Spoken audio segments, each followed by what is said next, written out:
hello today. My name is Henry Waldo. I spent most of my life in Lincoln. I say most of it because I was born in East Randolph, Vermont, which, if you don't know, it's like 30 miles south of Barrie.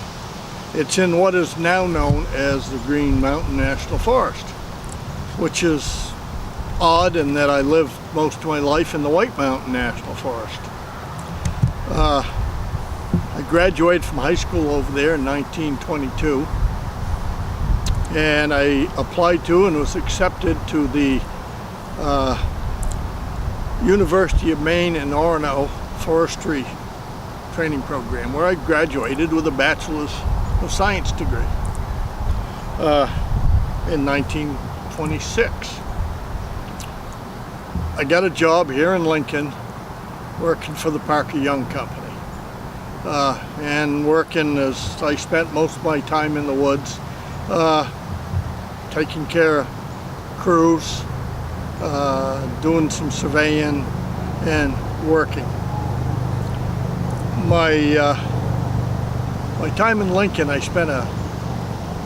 towards the later years, I spent a lot of time in civic duty. I was on the budget committee for the town. I was on the school board. I was a selectman. I did some time down in Concord representing Lincoln in the forest. And I spent a couple of years down in Washington, D.C. working for the Forestry division. But I'm getting ahead of myself. While after the 6 years working for Parker Young, they loaned me out to the Civilian Conservation Corps, where I spent time surveying for roads and ski trails. I don't remember this for sure, but I gotta believe the ski trails were at Cannon Mountain. At that time they had a couple, and Waterville Valley. I also surveyed the roads into Waterville Valley, now called the AAA Road, and the River Road. After that was finished, the CCC sent me back to Parker Young, where I worked in the woods, again surveying, cruising, measuring timber, and making sure that the loggers and the truck drivers they all got paid, which led me into the business of the town for the budget committee and other things.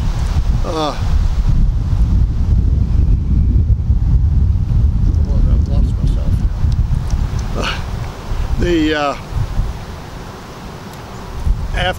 I spent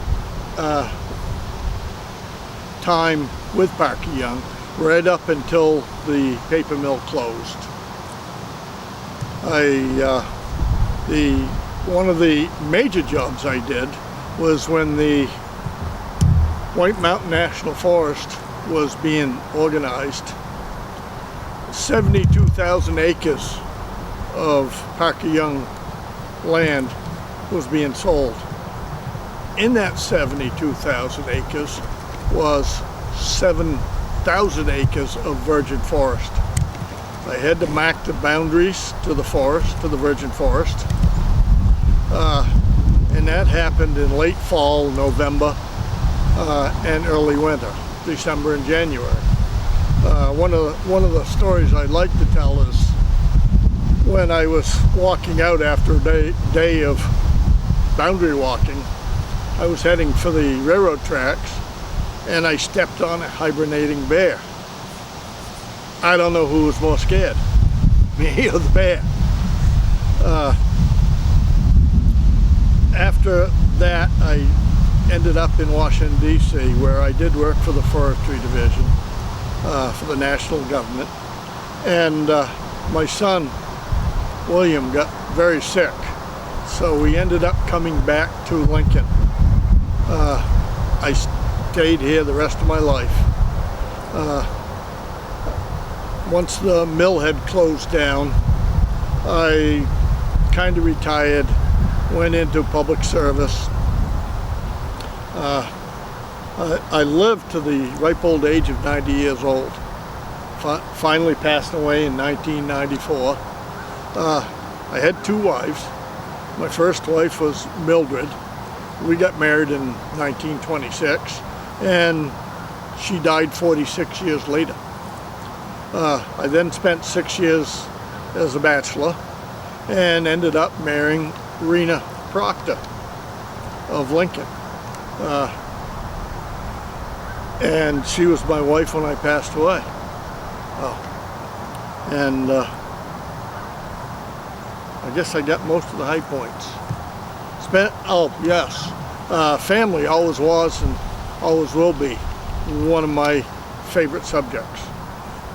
Spent time with my son hunting, fishing, camping, out in the woods. That's what he enjoyed, that's what I enjoyed. And I kind of think that the reason I lived to be 90 is that I spent a fair amount of time keeping busy and exploring. Have a good day. Thank you.